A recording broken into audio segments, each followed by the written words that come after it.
안녕하세요. 오늘은 일본 경제신문의 일본 조선업, 일본 조선업계 살아남기 위한 몸부림치고 있다라는 기사를 소개하도록 하겠습니다. 일본 조선업계는 수주 감소와 한국, 중국 업체의 공세에 따라 재편이 불가피하다. 미쯔비시 중공업 등 종합 중공업 기업들이 자존심을 접고 조선사업에 매수를 들이대기 시작했습니다. 미쯔비시 중공업은 창업지인 나가사키 조선소도 재편하기로 했습니다. 미치 E&S 홀딩스도 치바 공장에서 상선 제조 사업에 손을 떼기 시작했습니다. 거대해지는 한중 조선업에서 내몰린 재편이지만 이면에서는 오비나 주주 등 다양한 의도가 관계되어 있는 것으로 보여집니다. 19일 미쯔비시 중공업 나가사키 조선소 공장에서 해상보안청의 순시선인 인도식이 있었습니다.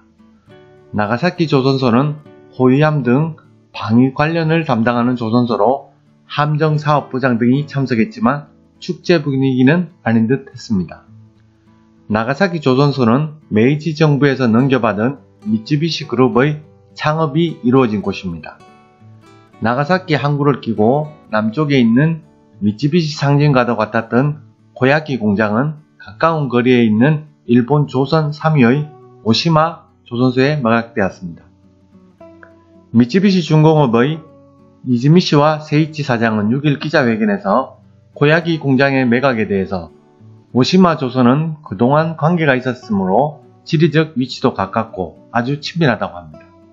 매각체가 된 오시마 조선은 텐덤 방식으로 불려 토요타 생산 방식을 도입해 연속으로 벌크선을 염가로 생산할 수 있는 강점을 가진 곳입니다.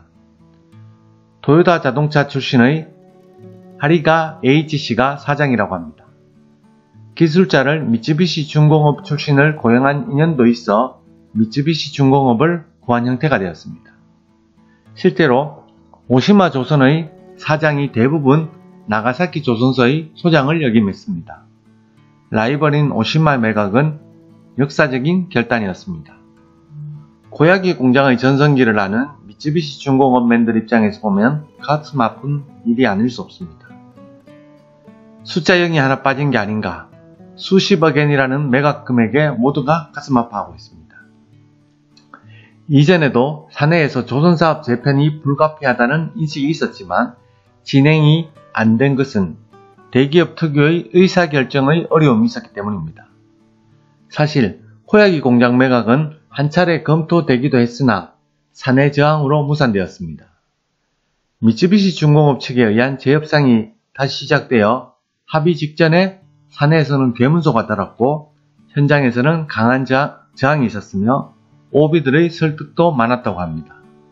그렇지만 결단을 내린 이유는 한중 세력에 대한 대책이 거의 없는 상황까지 몰린 탓이 크다고 합니다. 고야키 공장은 조선 경기의 수풍을 타고 1971년 일본 굴지의 100만 톤 도구로 대형 오일 탱크에 특화되어 건립되었습니다. 확장 계획도 있었지만 석유 위기 이후에 계획이 중지되었습니다. 반대로 대형 도크이기 때문에 가동률 때문에 애를 먹어왔었습니다. 대형역에선 아이다 건조에 따른 큰 손실도 혼선이 초래되었습니다. 최근까지는 설계하기 어려워 일본의 동무대였던 액화천연가스, LNG선 건조를 했지만 한국 업체의 공세로 수주를 거의 받지 못하는 상황이 이루어졌습니다. 이바라기 조선과의 협업이나 하청의 형태로 주문을 취해왔지만 캐시플로우를 중시하는 전략적 사업 평가 제도 안에서 연명책을 사용하고 있는 정도입니다. 반면 국가 위신을 걸고 적자인 조선 사업을 키우는 곳이 한국이다. 한국산업은행, KDB 등 공적 금융기관의 대우조선해양에 1조 2천억 엔에 이르는 금융지원을 실시하고 대우는 구제 의미로 현대중공업과 통합이 결정되었다. 이외에도 정부기관이 해외 운용사에게 채권 보증을 실시하고 있다. 일본은 이 움직임을 문제시해 세계보건기구 WTO에 제소했었습니다. 2018년 12월 결렬된 양국 간 협의를 2002년 1월 다시 제안했습니다. 징용공 등 한일 문제의 난제가 있어 외무성의 반발도 있었지만 1심을 유리하게 진행하기 위한 교섭에 나섰습니다. 미쯔비시 중공업의 결단과 거의 같은 시기 재팬 마린 유나이트 JMU와 미쯔이 E&S의 사업 축소와 제휴 전략도 이루어졌습니다. 사실은 최선의 선택이었다고 간부는 이야기하고 있습니다. JMU는 지금까지 미쯔비시 중공업과 제휴를 추진해왔지만 잘 되지 않았습니다.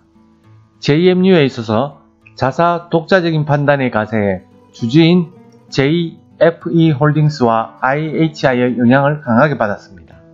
하지만 IHI는 조선을 다루는 aichi 공장으로부터의 철수에 항공사업에 주력하는 전략으로 방향을 바꾸었습니다. 미쯔이 E&S도 일찍이 가와사키 중공업과의 통합을 모색했지만 단념했습니다. 두 개 회사는 자사 공장 개편으로 지혈을 하고 모체 기업이나 해외 업체들과의 제휴를 핵심으로 살려두는 방향으로 서두르고 있습니다. JMU는 상선 건조로부터 철수하게 되었습니다. 업무 자본 제휴 협상을 하는 이바라기 조선과는 수주의 공동 인수를 하는 회사를 만든 계획이라고 합니다. 한국과 중국은 국가 차원에서 조선업을 추진하고 있는데 일본 조선업은 민간 주도의 과감한 재편에 돌입하고 있습니다. 방위성은 복수의 함선 조달이나 수리 거점에 유지하고자 하는 계획이라고 합니다. 지방자치단체나 정치인에게 조선소 폐쇄로 인한 고용차질은 피하고 싶은 측면이 있습니다. 국토교통성은 조선 및 해운업체, 선박용 부품업체 간부, 대학 관계자들을 모아 19년 6월부터 20년 3월까지 해양산업의 미래상을 검토하는 민간의 회의를 열고 조선사의 생존을 위한 협의를 진행했습니다. 사이토 야스마 일본 조선공업 회장은 조선은 구조 변혁의 전환점에 있다고 말합니다. 유황 산화물과 이산화탄소 규제가 심해지면서 수소와 LNG를 사용한 연료선박, 자동 운항 등 고부가 가치 있는 설계 분야도 남아있다. 하지만 한국과 중국에 곧 따라잡힐 것이다. 경쟁 대상이 국가가 아닌 아시아로 확대되면서 거대해지는 한중 업체와의 수주전이 치열해지고 있습니다. 담을 넘어 조선업 전체를 어떻게 유지해 나갈 것인가?